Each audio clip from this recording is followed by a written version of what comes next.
Tides are caused by the gravitational force and its oceans with different strengths. The pull on the near-side ocean is the strongest because it's the closest, so it moves most towards the moon.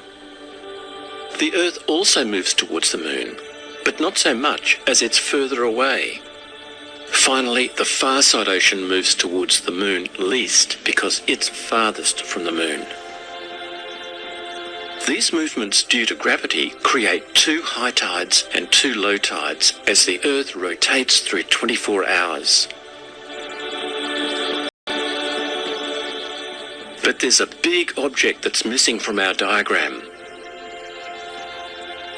If we back up, we can also see the sun and how it lights up both the Earth and the moon into their day and night sides. We'll turn off the stars to make it clearer. When the moon is right in front of the sun, it's invisible to us because we can only see its dark night side.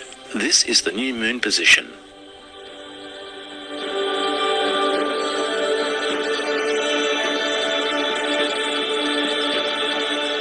You can see that each day corresponds to 1 Earth rotation.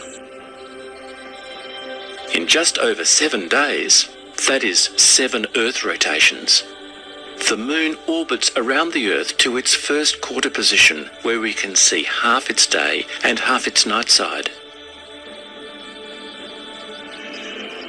After another 7 days or so, the moon orbits to the opposite side of the Earth to the sun, and we can see its full day side. This is the full moon.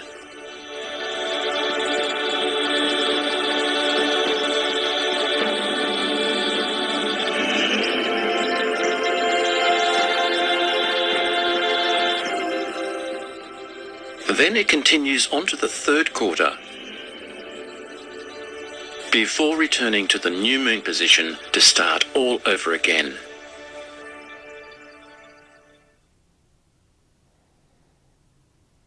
Does the sun also pull on the oceans and make them bulge like the moon does? Yes, everything causes gravity, and the more massive the object, the stronger it is. But this diagram isn't to scale, and the sun's much further away than the moon, reducing its tidal effect to about half that of the moon's.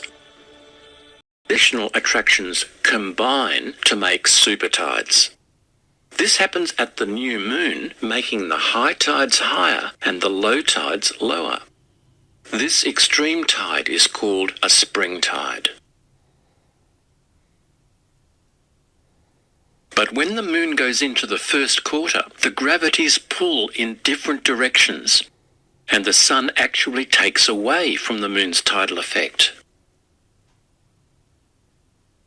The high tides are not so high and the low tides are not so low. This more moderate tide is called a neap tide. At the full moon, the moon and sun's gravities line up again, so we get another spring tide.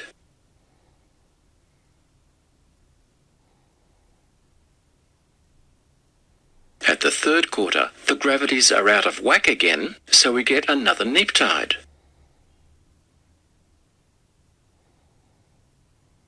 Then back at the new moon position, the moon's gravity combines with the sun's to start over again with another spring tide.